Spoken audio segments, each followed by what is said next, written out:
하나님 말씀 잠언 23장 15절로 26절 말씀입니다.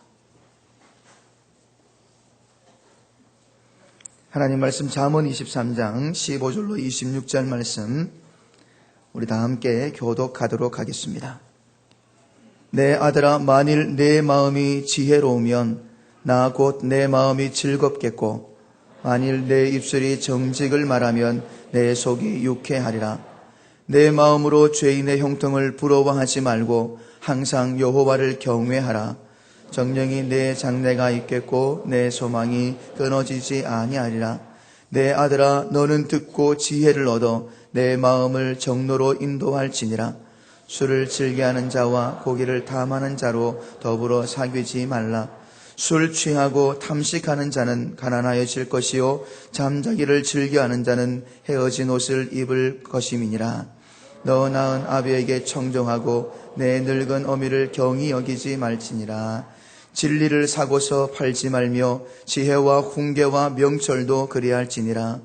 의인의 아비는 크게 즐거울 것이요 지혜로운 자식을 낳는 자는 그를 인하여 즐거울 것이니라. 내 부모를 즐겁게 하며 너 낳은 어미를 기쁘게 하라. 내 아들아, 내 마음을 내게 주며 내 눈으로 내 길을 즐거워할지어다. 아멘. 2000년 이후에 미국에서 시작한 웰빙이라는 것이 2002년에 한국에도 소개가 되었었습니다. 우리나라에서는 웰빙의 의미가 상당히 축소되어서 소개가 되었습니다. 패스트푸드가 아닌 유기농 음식을 먹는다든지 물질적인 풍요, 삶의 어떤 고급화를 추구하는 상업적 유행에 맞물려서 웰빙이 소개되었었습니다. 그러나 진정한 웰빙의 의미는 심신을 건강하게 잘 유지함으로써 행복한 삶을 추구하는 생활 양식, 그것을 웰빙이라고 말하고 있습니다. 저는 오늘 여러분에게 웰빙의 비결을 알려드리려고 합니다. 아주 간단한 비결입니다. 함께 말씀을 볼까요? 에베소서 6장 2절 3절 말씀 한번 같이 읽어보겠습니다. 시작. 내 아버지와 어머니를 공경하라. 이것이 허락 있는 첫 계명이니 이는 내가 잘되고, 이는 내가 뭐요? 잘되는 게 뭐죠? 웰빙이잖아요. 웰빙은 간단하다. 부모를 공경하면 잘되는 것, 부모를 공경하면 웰빙의 삶이 있다. 이것이 바로 성경이 가르쳐주는 진리입니다. 믿음 안에서 말씀대로 순종하고 부모님을 향한 공경의 마음을 갖고 있으면 그것이 웰빙인 줄로 믿습니다. 여러분, 그 받아 누리셨으면 좋겠어요. 공경이란 이 말 자체가 헬라어의 티마오라는 단어를 쓰고 있습니다. 이 말은 가치 있게 여기다, 명예롭게 여기다라는 뜻을 가지고 있습니다. 부모가 좀 가난해도 가치 있게 여기는 거죠. 부모가 좀 못난 데가 있더라도 부모님을 가장 명예롭게 여기는 것입니다. 사회적인 지위가 없어도 그 부모를 내 인생에 가장 가치 있는 분으로 여기는 것, 그것을 성경은 공경이라고 가르치고 있습니다. 사실은 내가 잘되기 위한 것뿐 아니라 부모를 공경하는 것은 이미 우리에게 한 가지 이유만으로도 충분합니다. 그것은 바로 부모님이 우리를 사랑하셨다는 것 때문이에요. 부모님 우리를 향한 전적인 사랑, 조건 없는 사랑을 하셨다는 이유만으로도 우리는 우리의 부모님을 공경할 만한 충분한 이유가 있습니다.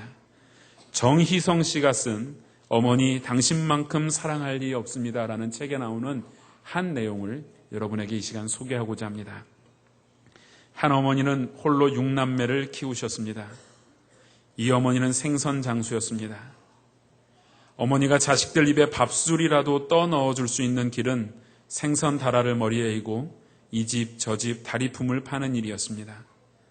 어머니의 행상은 하루도 빠짐없이 계속되었습니다. 그래봐야 6남매 한 끼 식량을 사기도 빠듯한 벌이었습니다. 그래도 팔다 남은 생선 한 마리와 봉지쌀을 팔아 돌아오는 저녁이 되면 어머니의 발길은 가벼웠습니다. 어머니가 방문을 열고 들어오시면 고만고만한 어린 6남매는 반갑게 어머니를 맞았습니다. 아이들의 소원은 하얀 쌀밥을 한번 양껏 먹어보는 것이었습니다. 하지만 밥은 언제나 모자랐고 먹을 것만 보면 허겁지겁 야단들이었습니다. 그러나 아이들이 둘러앉은 밥상머리에 서로 많이 먹겠다고 그러니 늘 아이들이 앉은 밥상머리에서 서로 많이 먹겠다고 실랑이가 끊이지 않았습니다. 그런데 이상한 일이 있었습니다. 어머니는 끼니 때마다 밥을 반 그릇씩 남겼지만 남은 밥은 절대 자식들에게 주지 않는 것이었습니다. 막내가 숟가락을 빨며 더 먹겠다고 합니다. 엄마, 내가 엄마 밥 더 먹으면 안 돼요? 그런데 여기저기서 똑같은 말이 쏟아져 나옵니다. 나도 더 먹고 싶은데, 나도. 그러나 언제나 어머니는 손으로 밥그릇을 막으며 단호한 목소리로 야단을 치셨습니다. 이건 안 된다고 했잖니? 아이들은 그럴 때마다 서운한 마음이 들었습니다. 아이들이 숟가락을 들고 달려들면 어머니는 상을 얼른 치워버렸습니다. 아이들은 그런 어머니가 이해할 수도 없었고 오히려 미웠습니다. 그러던 어느 날 밥상머리에서 떠나지 않으려는 막내와 실랑이를 하는 통에 그만 밥상이 흔들렸고 기우뚱 기울어진 밥상에서 어머니의 밥그릇이 바닥에 떨어졌습니다. 밥그릇에서 허연 것 하나가 툭 튕겨져 나왔습니다. 어머니는 어쩔 줄 몰라 하셨습니다. 그제서야 아이들은 어머니가 자기들에게 밥을 주지 못하는 이유를 알았습니다. 엎어진 밥그릇에서 나온 것은 남은 밥이 아니었습니다. 큼직한 무토막이었습니다. 밥그릇에 쏙 들어가게 모양을 만든 깎은 무토막 위에는 밥알이 아슬아슬하게 붙어 있었습니다.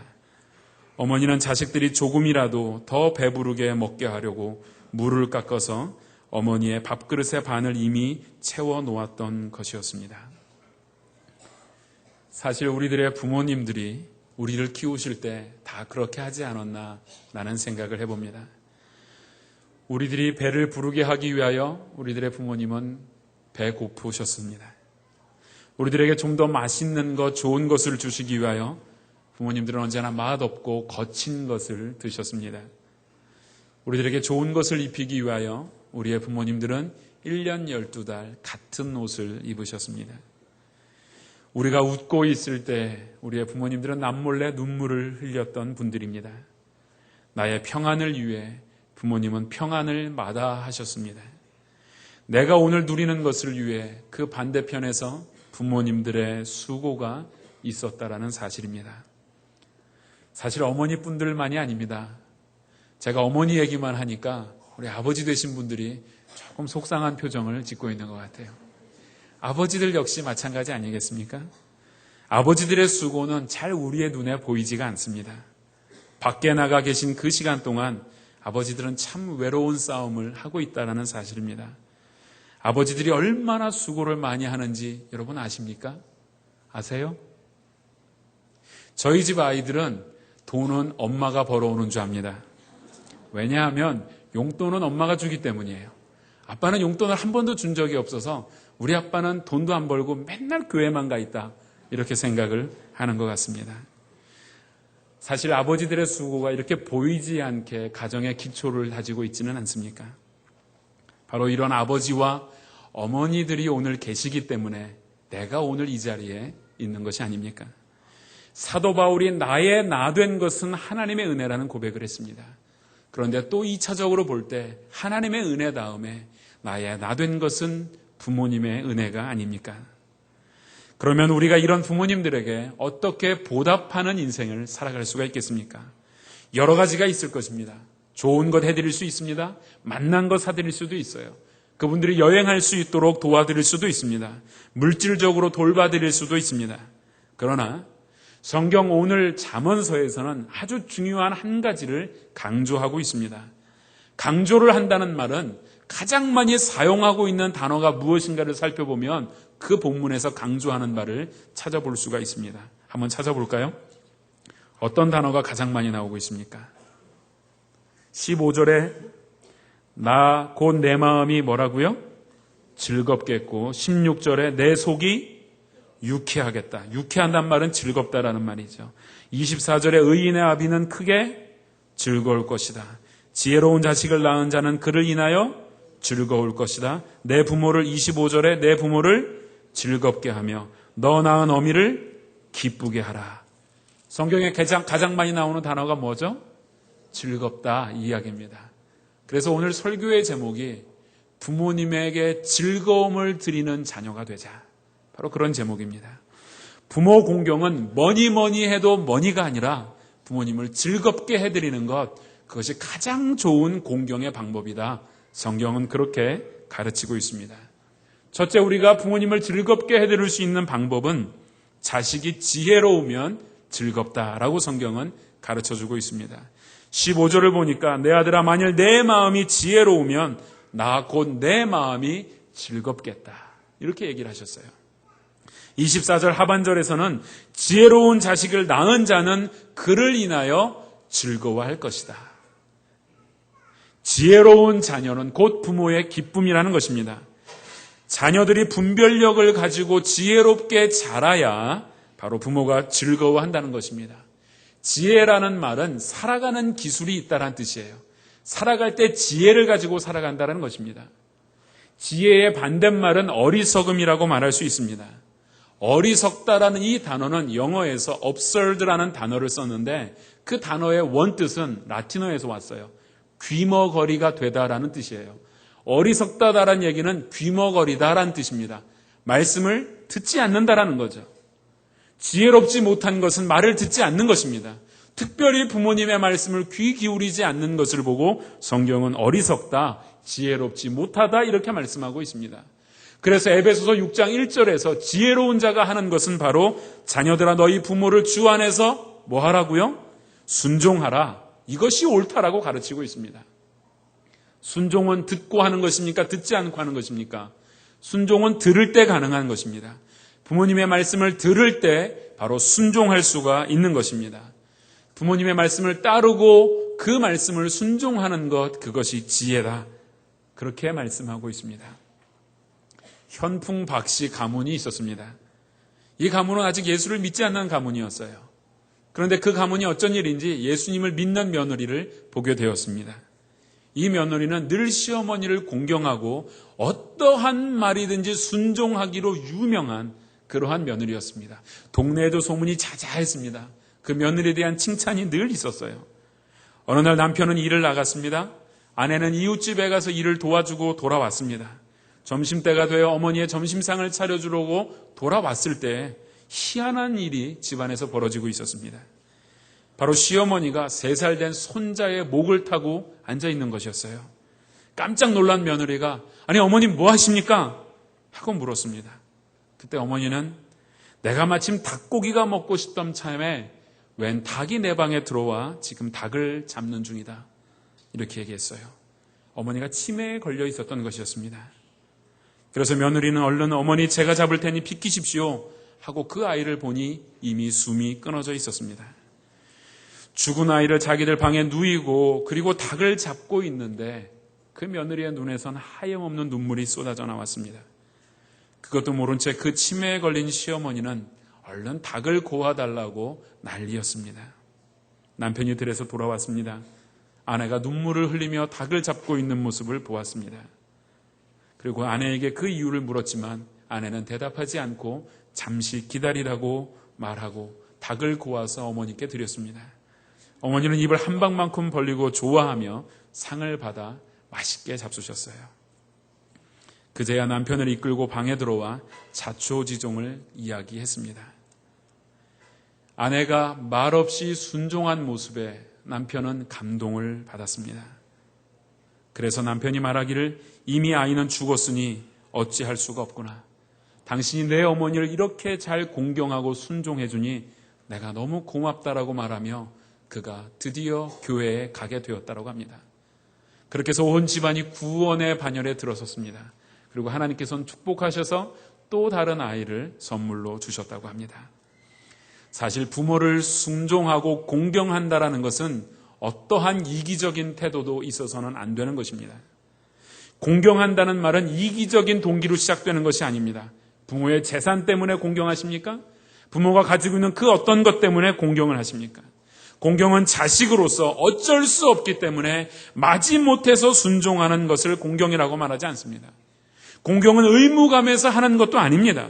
의무감에서 나온 순종과 공경은 불평이 당연히 따라오는 것입니다. 공경은 부모를 잘못 섬겼을 때 해를 받을까 하는 두려움에서 공경하는 것도 아닙니다. 우리나라는 많은 분들이 제사를 지냅니다. 혹 우리가 예수를 믿는다고 하지만 이 자리에 제사를 지내고 있는 분들이 있을지도 모르겠습니다만, 제사를 지내는 이유가 도대체 무엇입니까? 믿음이 없는 사람들이 제사를 왜 지냅니까? 부모님을 공경해서입니까? 조상들을 공경해서라고 그들은 말합니다. 그러나 그 속마음에는 그 부모가 살아생전에는 힘이 없이 계셨지만 돌아가시고 난 뒤에 죽은 귀신이 되어 나에게 해를 줄까 두려워하는 마음이 그 속에 있습니다. 어쨌든 그 죽은 내 조상님들이, 그리고 내 부모가 나에게 복을 내려주지는 않을까라는 이기적인 동기가 제사라는 것에 들어있다라는 겁니다. 그것은 부모 공경의 방법이 아닙니다.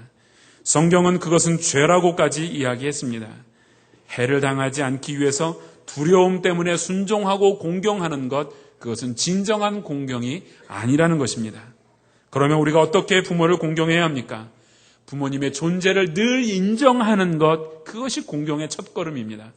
부모님의 과거가 어떠했든지, 부모님의 오늘의 모습이 어떠하든지, 부모님의 미래가 어떠하든지 그 부모님은 그저 내가 공경해야 할 대상이라는 것입니다.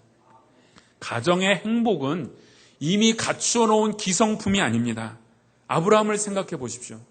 아브라함의 가정에 여호와 이레의 복이 충만히 내렸습니다. 그런데 그 여호와 이레의 복은 원래 맞추어진 기성품이 아니에요. 아브라함과 아들 이삭이 만들어 놓은 합작품 중에 하나가 바로 여호와 이레의 복이었습니다. 아브라함이 아들 이삭을 데리고 바치기 위해 모리아 산으로 갔습니다. 번제단 위에 아들 이삭을 올려놓았습니다. 그러나 아들 이삭은 이미 청년이었습니다. 아브라함은 노인이었어요. 그의 힘으로 강제적으로 아들 이삭을 번제단에 올려놓을 수가 없습니다. 아들 이삭은 아버지의 이유가 무엇인지도 몰랐습니다. 아버지가 왜 나를 번제단에 올려놓으려고 하는지 그 이유는 알 수 없었지만 단지 아버지가 하는 그 말씀에 순종하여 공경하여 번제단에 올라가 누운 것이 이삭이었습니다. 그렇게 아버지를 철저하게 신뢰하며 순종하는 아들 이삭과 하나님을 향한 절대적인 믿음을 가지고 있는 아브라함이 만들어 놓은 축복이 여호와 이레의 축복인 것입니다. 여러분에게 그 축복이 임하기를 바랍니다. 여러분의 가정에 지혜 있는 자녀가 되고 순종하는 자녀가 되어서 그 하나님의 아름다운 복, 내가 땅에서 잘 되고 장수하리라는 그 약속을 여러분이 받아 누리시기를 바랍니다. 우리가 어떻게 하면 그러면 지혜로운 자가 될 수 있습니까? 빌리 그레함 목사님이 지식은 수평적인 거고 지혜는 수직적인 거다, 이런 말을 했습니다. 즉 지식은 세상에서 얻는 수평적인 것이지만 지혜는 하나님으로부터 얻을 수 있는 것이다 라는 말입니다.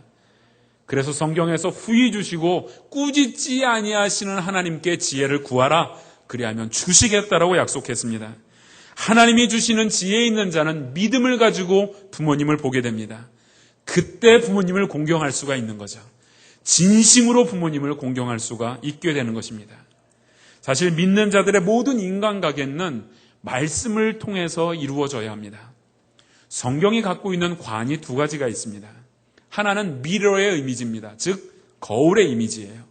말씀을 대할 때 여러분 말씀을 보면서 내 얼굴에, 거울을 볼 때 내 얼굴에 뭐가 묻었는지 보게 됩니다. 그것처럼 말씀을 보면서 내 자신을 보는 거죠. 내 영혼을 보는 겁니다. 아, 하나님이 내 삶에 이것을 잘못됐다라고 말씀하시는구나, 내가 이렇게 살면 안 되는구나라는 것을 말씀을 통해 깨닫습니다. 또 하나의 이미지는 윈도우의 이미지입니다. 창문의 이미지예요. 창을 통해서 우리는 바깥을 봅니다. 즉 말씀을 통해서 세상을 보는 겁니다. 말씀을 통해 본 세상은 멸망당할 세상이에요. 구원받아야 할 세상이라는 거죠. 말씀을 통해서 성공을 보는 겁니다. 그러면 세상에서 보는 성공의 관점과는 다릅니다. 성경에서 말하는 성공이 무엇이냐, 이것이 내 가치관이 되는 겁니다. 말씀을 통해 내 부모를 보는 겁니다. 말씀을 통해 내 자녀를 보는 겁니다. 말씀을 통해 내 형제 자매를 보는 겁니다. 그때 바른 인간관계가 나타나는 겁니다. 말씀을 통해 여러분의 부모를 본다는 것은 무엇입니까? 성경에서 그 부모를 공경하라, 순종하라, 그것이 옳다라고 강조하고 있지 않습니까? 그러면 말씀을 통해 볼 때 참다운 지혜를 갖게 될 것이며 그 지혜를 통해 부모님을 진실로 공경하는 자가 되며 그로 인하여 부모가 즐거워하게 된다. 그 약속을 주시고 있는 것입니다. 사랑하는 동일 성도 여러분, 믿음 안에서 말씀으로 부모님을 보시기 바랍니다. 부모님이 지금 신앙이 있든 없든 부모님의 형편이 어떻든 말씀을 통해 부모님을 볼 때 그분은 당연히 공경받아야 할 분이라는 것입니다. 두 번째로 부모를 즐겁게 하기 위해서는 내가 의로운 삶을 살아야 한다. 이것을 성경이 말해주고 있습니다. 16절에 보니까 만일 내 입술이 정직을 말하면 내 속이 유쾌하게 될 것이다. 24절 상반절에서는 의인의 아비는 크게 즐거울 것이다. 이렇게 말씀해주고 있습니다. 자녀가 정직하고 자녀가 의인이면 부모가 즐거워한다라는 거죠. 참 중요한 말씀인 것 같습니다. 자녀가 의인일 때에 부모는 즐거운 법입니다. 부모들은 자신들이 거짓말하는 사람이다 할지라도 자녀들 보고는 거짓말하지 말라고 합니다. 설사 부모가 도적질을 했다 할지라도 자녀에게는 도적질하지 말라고 가르치는 것이 부모의 마음이 아닙니까? 우리 부모님들의 마음에는 똑같이 자녀들을 보면서 정직한 사람, 성실한 사람, 바른 인생을 살아가는 사람이 되기를 원합니다. 그래서 가끔 어떤 부모들은 나같이 되지 말라라는 그러한 말도 하지 않습니까? 여러분, 그렇다면 우리가 의인이 되어야 할 텐데 의인이 무엇입니까? 1차적으로 의인은 예수를 믿어 구원에 이른 자, 그를 의인이라고 성경은 말합니다. 대신방 중에 있어서 신방을 다녀보니까 성도님들 가정 중에 가장 많은 기도의 제목을 말씀하시는 게 자녀들의 믿음 생활이었어요. 한 가정도 빠짐없이 믿는 자녀들은 더 좋은 믿음이 가지도록, 혹시 믿지 않는 자녀들을 둔 부모님들은 눈물로 기도 제목을 호소하는 것을 보았습니다. 내 자녀가 믿음으로 믿어 성도가 되었으면 좋겠다라는 거였죠. 여러분, 그것이 부모의 소원이었습니다. 바로 의인이 되는 것, 예수를 믿어 구원의 반열에 서 있는 것, 그것은 부모의 마음을, 부모의 영혼을 가장 유쾌하게 만드는 것입니다. 그리고 2차적으로 볼 때에는 주 안에서 옳고 그름을 분별할 줄 아는 영적인 분별력이 있을 때 의인이 될 수가 있습니다. 최소한의 양심은 누구에게나 있어요. 거짓말하면 안 되는 것, 도적질하면 안 되는 것, 사람 괜히 때리고 못 살게 굴면 안 되는 것, 이런 것은 안 된다는 것 누구나가 다 압니다. 그런 기본적으로 옳고 그름의 문제가 아니라 바로 한 차원 높은 차원에서 영적으로 내가 옳고 그름을 분별하는 능력이 있어야 의인된 삶을 살아갈 수가 있다라고 성경은 가르치고 있습니다. 그러면 어떻게 우리가 영적으로 옳고 그름을 판단할 수 있는 그런 분별력을 가질 수가 있겠습니까? 창세기 6장 9절을 보면 노아는 의인이요 당세의 완전한 자다, 이렇게 말하고 있습니다. 노아가 어떻게 의인이라는 소리를 들을 수가 있었겠습니까? 아무런 것도 성경에는 설명하지 않습니다. 단지 6장 9절 이전에 6장 8절 말씀을 보면 노아가 뭐라고요? 하나님께 은혜를 입어서 의인이요 완전한 자다, 이렇게 연결이 되고 있다는 사실입니다. 즉 영적으로 분별력을 갖는 것, 내가 하나님 앞에서 옳고 그름을 판단할 수 있는 능력, 그것은 오직 하나님으로부터 오는 은혜를 힘입어야만 입어야만 가능합니다. 그래서 우리가 은혜에서 떠나면 안 돼요. 부모를 공경하는 것, 부모를 즐겁게 하는 것도 내가 하나님의 은혜 속에 거하여만 부모님을 진심으로 즐겁게 해드릴 수가 있는 것입니다. 왜냐하면 의라는 자체가 하나님의 성품이기 때문이에요. 하나님의 그 성품, 하나님의 형상을 내 안에 받아 의롭게 살려면 은혜 없이 불가능합니다. 그 하나님의 성품이 내 삶으로 떨어지는 비결은 은혜라는 통로로만 가능합니다. 그래서 우리가 먼저 은혜 안에 거하여야 한다는 것입니다. 여러분, 제사장 엘리와 그 아들들을 한번 보십시오. 전혀 의롭지 못한 아버지와 아들이었습니다. 아버지 엘리는 도덕에 대해서 엄격하지 않았습니다. 죄에 대하여 단호하지도 않았습니다. 아들들이 부도덕한 일을 많이 하여 세간에 말이 많았습니다. 그때 아버지는 아들들을 나무라지도 않았어요. 오히려 사무엘상 2장 24절을 보니까 내 아들아 그리하지 말라, 내게 들리는 뭐요? 소문이 좋지 않다라는 거죠. 아들들 눈치만 봅니다. 사람들의 소문만 관심이 있었습니다. 옳고 그름을 분명히 가르쳐야 하는데 그러지 못했습니다. 여러분, 의인된 삶의 가장 중요한 원리는 하나님 앞에서 살아가는 삶입니다. 사람들의 소문, 세상의 가치관을 따라가는 삶이 아니라 하나님이 날 어떻게 보실까?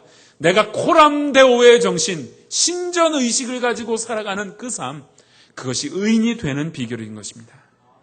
사랑하는 성도 여러분, 먼저 부모된 여러분이 먼저 의롭게 사시기를 바랍니다. 여러분 하나님 앞에 사시기 바랍니다. 하나님이 날 어떻게 보실까? 그 의로움을 가지고 살아갈 때 자녀가 그 의로움을 배우게 될 것입니다.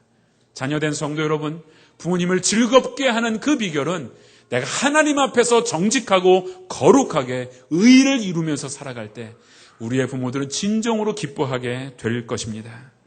이렇게 의롭게 사는 인생의 중심에는 하나님을 경외하는 마음이 있는 것입니다. 17절 말씀을 보니까 내 마음으로 죄인의 형통을 부러워하지 말고 힘써 여호와를 경외하라. 항상 여호와를 경외하라. 이렇게 가르치고 있습니다. 죄인의 형통을 부러워하는 것, 그것은 여호와를 경외하는 자의 태도가 아닙니다. 진심으로 하나님을 경외하는 자는 하나님이 나를 어떻게 보실까라는 그 마음을 가지고 살아간다는 것입니다. 그러므로 신앙을 가진 부모는 자기 자식이 하나님을 경외하며 사는 것을 무엇보다도 원합니다. 그러한 삶을 사는 것을 기쁨으로 여기고 있다는 것입니다. 시편 37편 25절을 보니까 내가 어려서부터 늙기까지 의인이 버림을 당하거나 그 자손이 걸식함을 보지 못했다. 여러분, 의롭게 사는 자는 뭐라고요? 버림을 당하지도 아니하고 걸식하지도 않는다. 여러분, 이래도 의롭게 안 사시렵니까? 하나님을 경외하십시오. 의롭게 사십시오. 그것은 내가 잘 되는 것뿐 아니라 부모님의 가장 큰 기쁨이 되는 줄로 믿습니다. 그러면 부모들이 왜 그렇게도 자녀들에게 지혜롭게 살기를 원하고 의롭게 살기를 원하고 하나님을 경외하기를 원하고 있습니까? 오늘 본문 18절이 그것을 이야기해 주고 있어요. 정령이 내 장래가 있겠고 내 소망이 끊어지지 아니하리라. 지혜롭게 살고 의롭게 살고 여호와를 경외하는 마음으로 부모를 공경하면 정령이 우리의 장래가 있다라는 거죠. 우리의 소망이 끊어지지 않는다는 것입니다. 밝은 미래를 하나님이 약속해 주시고 있다라는 것입니다. 부모님들은 그렇게 살아온 경험이 있기 때문에 누구보다 잘 아는 거예요. 지혜롭게 사는 게 중요하고 의롭게 사는 게 중요하고 여호와를 경외하며 사는 게 중요하다는 겁니다. 그러므로 자녀된 여러분, 먼저 여러분의 삶에서 지혜로운 자가 되시기를 바랍니다. 하나님으로부터 오는 그 지혜를 힘입어 사십시오. 여러분 의롭게 사시기를 바랍니다. 신전의식을 가지십시오. 그것은 내가 잘되고 땅에서 장수하는 것이고 내 부모를 가장 즐겁게 해드리는 방법인 것입니다. 하나님을 사랑하십시오. 하나님을 공경하십시오. 하나님을 두려워하는 마음을 가지셔야 합니다. 오늘 이 잠언을 쓴 사람은 솔로몬입니다. 솔로몬은 지혜 있는 자요. 솔로몬은 왕이었습니다. 그는 어릴 때 아버지로부터 신앙의 유산을 받았습니다. 믿음 안에서 잘 자랐어요. 그런데 그가 왕이 되었습니다. 왕이 되자 그의 마음이 변했어요. 이방 여인들을 아내로 맞이했습니다. 그와 동시에 이방 여인들이 가지고 온 우상들도 솔로몬이 가지고 섬기게 되었습니다. 그러자 나라의 큰 어려움들을 겪게 되고 솔로몬은 자신의 잘못을 깨닫게 되었습니다. 자신의 잘못을 깨닫고 아버지가 가르쳐준 그 가르침들을 기억해냈습니다. 그리고 자신도 자녀를 낳았고 그 자녀에게 아버지로부터 받은 그 가르침, 자신의 삶을 통해 터득한 그 가르침이 바로 오늘 이 잠언의 말씀입니다. 내가 그렇게도 못 살아봤고 또 그렇게도 살아봤다. 무엇보다 중요한 것은 하나님 앞에서 의롭게 사는 것, 지혜롭게 사는 것이라고 말하고 있다는 것입니다. 여러분 우렁이를 아십니까? 우렁이는요, 제 몸에다가 알을 낳는다고 해요. 그래서 그 태어난 새끼는 어미의 살을 파먹으면서 자라간다고 합니다. 마침내 어미는 한 점의 살도 남김없이 전부 다 새끼에게 먹이로 줍니다. 그리고서는 빈 껍데기가 되어서 조용히 물가로 떠내려가는 것이 어미 우렁이의 삶이라고 합니다. 사실은요, 이런 껍데기 같은 인생을 살아오신 분들이 사실 우리들의 부모님이 아닙니까? 우리에게 모든 걸 다 내어주신 분들이 아닙니까? 여러분 성경에 보면요, 부모들이 자녀의 아픔을 안고 나와서 주님께 하나님께 나와서 고쳐달라고 한 기적들이 많이 나옵니다. 그러나 성경에 보면 참 찾기 힘든 것 중에 하나가 자녀가 부모의 아픔, 부모의 고통을 안고 나와서 도와달라고 호소한 내용은 없다라는 거예요. 여러분, 귀신 들린 딸을 데리고 주님께 나온 이방 여인, 그 가나안 여인을 여러분 기억하십니까? 그가 주님에게 나아가야 딸이 고침을 받습니다. 그러나 나아가는데 이방 여인이기 때문에 너무나도 많은 장애물들이 있었어요. 주님을 만나 딸에게 자유를 줘야 하는데 그렇지 못하고 있습니다. 눈물로 호소합니다. 주님, 내 딸을 좀 불쌍히 여겨주십시오. 그런데 주님이 그 여인의 믿음을 달아보셨습니다. 이방인에게 그 은혜를 주는 것이 합당치 않다라고 그렇게 말씀을 하셨어요. 그러자 개가 상에서 떨어지는 부스러기라도 먹는 것이 합당치 않습니까? 나에게 그 부스러기 은혜라도 주십시오라고 간구했던 이방 여인의 믿음이 딸을 낳게 했다는 사실을 여러분 알지 않습니까? 우리의 부모들은 자녀를 위하여 부스러기가 되도록 자신들의 삶이 낮아진 분들입니다. 여러분, 우리가 사실 그렇게 부모님들을 공경해야 합니다. 성경은 더욱더 나아가 부모를 공경하지 않는 것은 죄라고 말했습니다. 디모데후서 3장 1절에서 5절을 보면 말세의 징조대에서 말씀하셨어요. 서로 사랑하지 않으며 투기하며 음행을 일삼으며 여러 가지를 말씀하는 중에 부모를 공경하지 않으며 그건 역시 말세의 징조다 얘기했습니다. 말세의 징조란 말은 뭐예요? 주님이 오시는 때는 죄가 관영해지지 않습니까? 즉 부모를 공경하지 않는 것도 죄라는 거죠. 성경은 분명히 그것을 죄다 말씀하셨습니다. 세상이 다 말세의 징조를 가지고 당연하게 여기며 살더라도 우리 믿는 동일의 가족들은 말씀 안에서 온전해지시기를 바랍니다. 부모님을 공경하는 진실된 믿음의 자녀들이 되시기를 바랍니다. 성경은 강조하기를 에베소서 6장 2절에서 내 아버지와 어머니를 공경하라. 이것이 약속 있는 첫 계명이라고 말씀하셨습니다. 약속 있는 첫 계명이에요. 첫 계명이라는 이 의미는 모든 계명의 문이라는 것입니다. 이 문으로 들어가야 다른 계명이 있는 거예요. 다른 계명의 효과가 있는 것입니다. 여러분, 뱀장어 잡아보셨습니까? 뱀장어는요, 몸통이나 꼬리를 잡으려고 하면 절대 안 잡힙니다. 뱀장어를 잡는 비결은 머리를 잡아야 돼요.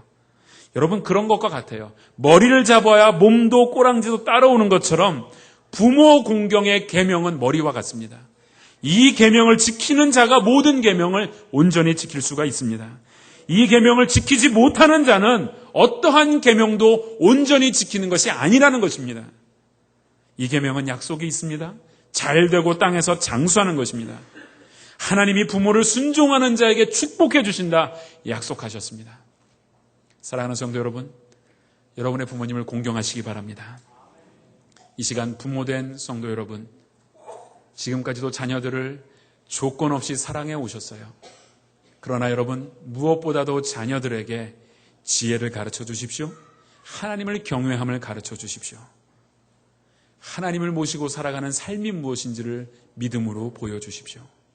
자녀된 성도 여러분, 그 가르침을 받아 지혜 있는 자가 되어야 합니다. 의로운 삶을 살아가십시오. 하나님을 경외하는 삶을 사십시오. 그것이 바로 부모님을 가장 즐겁게 해드리는 최선의 공경인 줄로 믿습니다. 그 축복이 여러분 안에 있기를 바랍니다. 이 시간 한번 조용히 묵상하는 시간이 좀 있었으면 좋겠어요. 오늘은 통성으로 기도하지는 않고요. 우리 한번 눈을 좀 감아볼까요? 어떤 분들은 이미 부모님이 돌아가신 지 수십 년이 되신 분들도 있을 거고요. 최근에 부모님이 돌아가신 분들도 있을 거예요. 또 어떤 분들은 아직 부모님이 살아계신 분들도 있습니다. 그런데 여러분, 그 부모님들의 공통된 것은 우리를 조건 없이 사랑하셨다라는 거죠. 성경에서는요, 우리에게 분명히 가르쳐 주시기를 그 부모를 진심으로 공경하라. 그렇게 가르쳐 주고 있습니다. 오늘 내가 나 된 것은 첫 번째로 하나님의 은혜고 두 번째로는 바로 부모님의 은혜가 아니겠습니까? 여러분, 지혜 있는 자가 되기를 바랍니다. 여러분, 부모님을 정말 즐겁게 해드리기 위해서 지혜 있는 자, 의로운 자, 하나님을 경외하는 자, 여러분에게 그 삶이 있기를 바랍니다. 부모된 여러분은 자녀에게 바로 그 지혜와 믿음과 의를 전수해주는 여러분이 되었으면 좋겠습니다. 이 시간 우리가 함께 묵상하며 나아갈 때는 부모님의 은혜에 감사하는 마음 좀 가집시다. 부모님 감사합니다.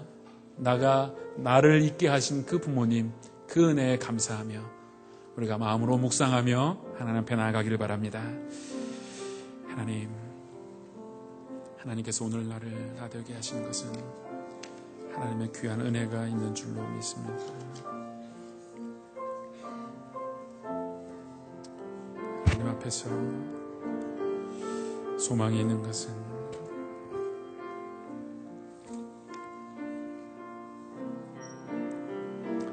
하나님 부모님의 사랑과 은혜를 기억하게 하시고 껍데기 인생이 되어버린 우리의 부모님들을 바라보며 믿음과 지혜와 지식 가운데 거하기를 소망합니다.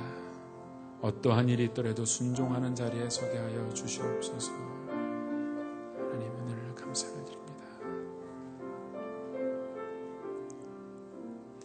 하나님 아버지, 오늘은 말씀을 통해 부모님의 사랑과 은혜에 대하여 다시 한번 깨닫게 하시니 감사합니다. 말씀처럼 온전히 부모님을 공경하며 그분들의 남은 인생에 즐거움을 드리는 삶을 살기를 원합니다. 지혜를 주시옵소서. 의로운 삶을 살도록 성령님이여 인도하여 주옵소서. 하나님을 경외하며 살아가는 인생 되게 하여 주시옵소서. 우리의 부모님들을 축복하시사 건강을 주시며 하늘의 신령한 평안으로 하루하루를 살게 하여 주옵소서.